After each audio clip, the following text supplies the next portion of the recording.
मैं आपको एक अपडेट दूं कि मैं अभी हाउस अरेस्ट में हूं। I am under house arrest, actually worse than house arrest.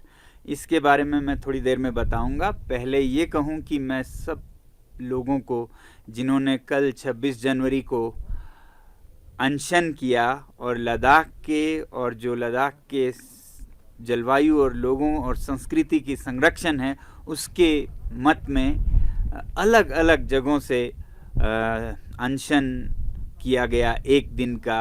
आप देख सकते हैं दूर दराज के गांव में लोग जाके पहाड़ों पर बर्फ़ में सोने लगे अपना समर्थन जताने के लिए, और दूसरी तरफ लोग अलग अलग धर्मों के लेह में, मंदिर में, मस्जिद में, चर्च में, सब जगह पे लोगों ने अनशन की और पूजा की कि हमारी ये जो मांगे हैं लद्दाख के संरक्षण की, वो भारत के प्रधानमंत्री जी तक पहुँचे और वो उस पर कुछ कार्यवाही करे।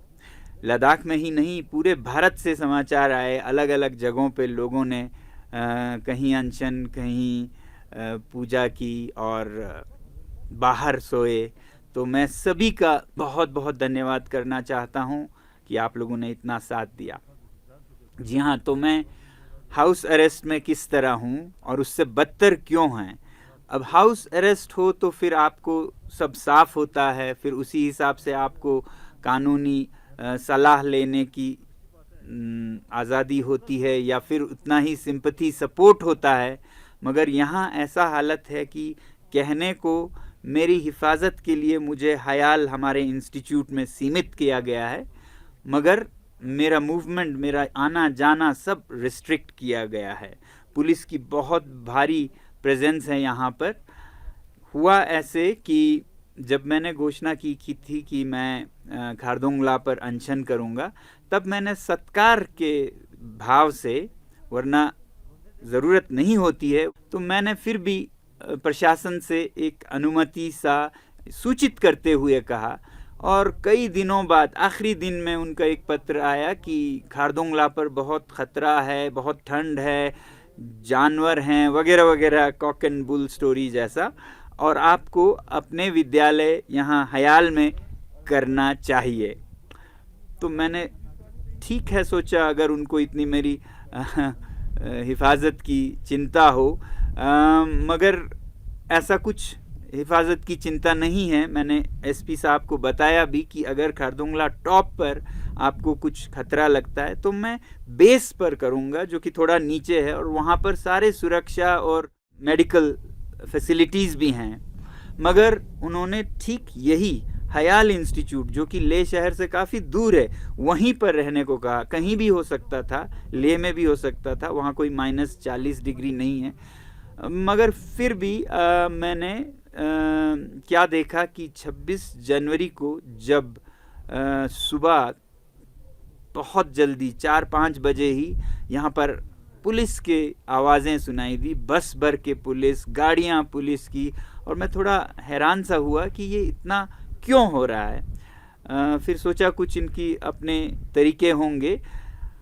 बाद में मैंने पुलिस के एक अफसर से पूछा कि ये किस लिए है, मुझे भी बता दीजिए कि क्या है इसका मकसद, क्या मुझे रिस्ट्रिक्ट किया जाएगा या मेरी हिफाजत के लिए। तो वो बहुत ज़ोर से बोलने लगे, नहीं नहीं नहीं, ये सिर्फ आपकी हिफाजत, आप इतने बड़े शख्सियत हैं, आपको हम पूरे हिफाजत से रखना चाहते हैं। उसी तरह हमने एक SHO साहब से फ़ोन करके पूछा और साफ कि क्या ये हमारा मूवमेंट रिस्ट्रिक्ट करना के लिए है, हम कहीं आ जा नहीं सकते हैं। फिर उन्होंने कहा कि नहीं, आपका मूवमेंट रिस्ट्रिक्टेड करने के लिए नहीं है, ये सिर्फ आपके सुरक्षा के लिए है। तो मैंने सोचा कि सुरक्षा के लिए है तो कोई ख़ास सीरियस बात नहीं है। तो उसी समय मुझे लेह में जो चोखांग विहारा है, बहुत बड़ा मंदिर है बौद्ध धर्म का, सबसे बड़ा, सबसे पवित्र, तो वहाँ पर अनशन कर रहे थे सभी लद्दाख के लोग एक दिन का, इस 6 शेड्यूल के मांग के समर्थन में, जिसका अनशन मैंने शुरू किया था। तो वहाँ से आई संदेश कि आप यहाँ आइएगा, लोग आपका उम्मीद कर रहे हैं, आप इतना कर रहे हैं। तो मैंने सोचा मैं जा सकता हूँ। मैं यहाँ से उस मंदिर परिसर में गया और लोगों के साथ पूजा में बैठा 1-2 घंटे, और उसके बाद जब वो ख़त्म हुआ पूजा, लगभग 9:30-10 बजे लोग चले गए, और उसके बाद फिर पुलिस के 6-7 कर्मी आके पहले तो मुझसे बहुत विनती करने लगे कि आप ऐसा कैसे आ गए यहाँ पर, वहाँ आपके जो कैंपस में सुरक्षा बल है उनकी तो नौकरी चली जाएगी, हम पे तो बहुत दबाव है, आप चलिए।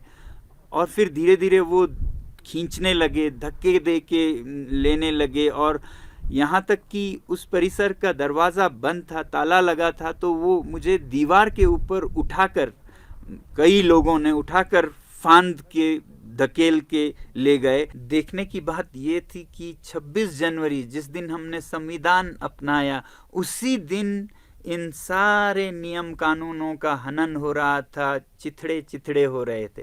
पुलिस के जवान बहुत ही विवश और मजबूर नज़र आ रहे थे, क्योंकि वो ऊपर के दबाव के कारण सही गलत सब उनको करना पड़ रहा था। वो खुद बहुत परेशान थे। तो मेरी तो सहानुभूति है उनसे, मगर जो सिस्टम है उसके कारण पुलिस को मिसयूज़ किया जा रहा था। अब मेरी हिफाजत, मेरी सुरक्षा ऐसी कैसी कि जिसमें मेरी ही जान जा सकती थी। तो उनका सुरक्षा का कोई परवाह नहीं था, बस उनको ऊपर से बहुत स्ट्रॉन्ग ऑर्डर्स थे कि किसी भी हालत में इनको यहीं लाना है। सोचता हूँ तो पता लगता है कि ये मेरे सुरक्षा के लिए नहीं, बल्कि प्रशासन की, यूटी एडमिनिस्ट्रेशन अपनी सुरक्षा के लिए कर रहे हैं। वो चाहते हैं कि मेरी आवाज़ रिस्ट्रिक्टेड रहे यहाँ कैंपस में, जो कि ले से काफ़ी दूर है, क्योंकि सुरक्षा उनको उनके सरकार की चाहिए, जिसकी नाकामियां वो छुपाना चाहते हैं। वो नहीं चाहते कि इसको हाईलाइट हो जाए दुनिया में यूटी प्रशासन की नाकामियां। अब मैं आपको मजबूर होकर बताना चाहूँगा, अभी तक नहीं बताया, कि लद्दाख में यूटी की क्या हालत है। 3 साल से जो यूटी प्रशासन है वो बहुत ही नाकाम रही है। हर आदमी आप अगर देखें तो दुखी है। युवा दुखी हैं कि उनको नौकरियां नहीं मिल रही हैं। 12,000 नौकरियों की वादा किया गया था, अभी 800 की कुछ निकले हैं, वो भी पुलिस में, यानी कि लोगों का दमन करने के लिए, क्योंकि इतने अब जुलूस हो रहे हैं, प्रोटेस्ट हो रहे हैं, वहाँ लोगों में डर है कि उनकी ज़मीनें अब उनके हाथ में नहीं हैं, पॉलिसीज़ किसी भी चीज़ पे नहीं बनी हैं। मतलब 3 साल में कुछ भी यूटी में लगभग नहीं हुआ है। हाँ,